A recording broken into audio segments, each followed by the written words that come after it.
ఈనాడు కాంగ్రెస్ ప్రభుత్వం హైదరాబాద్ నగరాన్ని ఇంకా ఒక అడుగు ముందు తీసుకుని వెళ్ళి గ్లోబల్ సిటీగా మార్చాలనేటువంటి ఆలోచనతో మూసీ రిజర్వేషన్ అనేటువంటి కార్యక్రమాన్ని తీసుకున్నారు.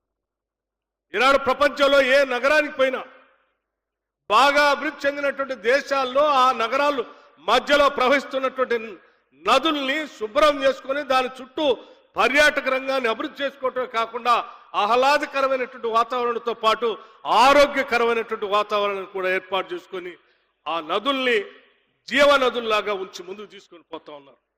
ఆ రకంగా హైదరాబాద్ నగరాన్ని కూడా మార్చాలని దాదాపు 55-56 కిలోమీటర్లు ప్రవహిస్తున్న మూసీ నదిని కూడా జీవనదిగా మార్చాలని ఎంత ఒత్తిడి ఆర్థిక పరమైన ఇబ్బందులు ఉన్నప్పటికి కూడా హైదరాబాద్ నగరం మనందరికీ గర్వకారణం.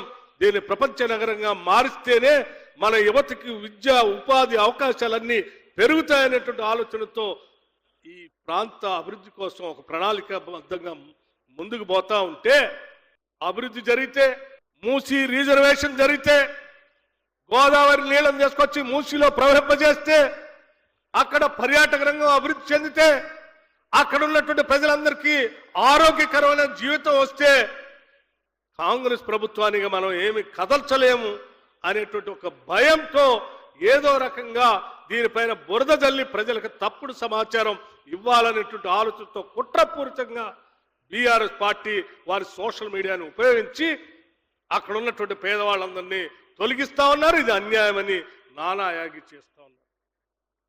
ముఖ్యమంత్రి గారు చాలా స్పష్టంగా చెప్పారు, మంత్రులు చాలా స్పష్టంగా చెప్పారు. మూసీ నది పరివాహక ప్రాంతంలో నివసిస్తున్నటువంటి ప్రజలు పేదవాళ్ళందరూ కూడా గతి లేకనే పాపం ఇబ్బంది పడుతూ ఆ మురికి వాసన భరిస్తూ అక్కడ జీవనం సాగిస్తూ ఉన్నారు.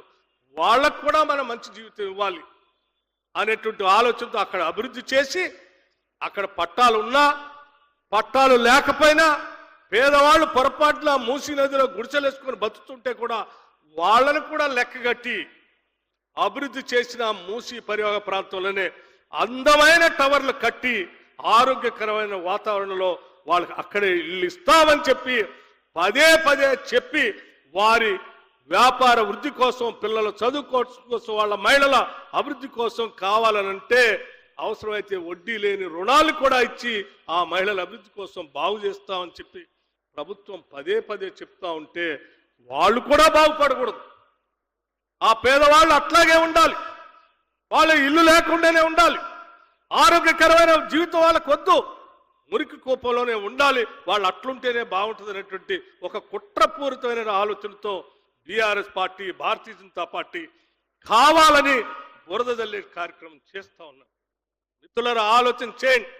ఒక మంచి కార్యక్రమం చేద్దాం అనుకున్నప్పుడు, ప్రజల జీవితాన్ని బాగు చేద్దాం అనుకున్నప్పుడు, మన నగరాన్ని ప్రపంచవ్యాప్తంగా మార్చడం కోసం ప్రయాసపడుతున్నప్పుడు నిజంగా నగరం మీద ఏమాత్రం ప్రేమ ఉన్నా, పేదవాళ్ల మీద అభిమానం ఉన్నా అందరం ముందుకొచ్చి అభినందించి ప్రోత్సహించాల్సింది పోయి కావాలని కుట్రపూరితంగా చేస్తున్నటువంటి ఈ కార్యకలాపాలు చూస్తూ ఉంటే నిజంగా బాధ అనిపించే ఈరోజు మీ అందరికీ ఈ విషయాలు చెప్తా ఉన్నాను.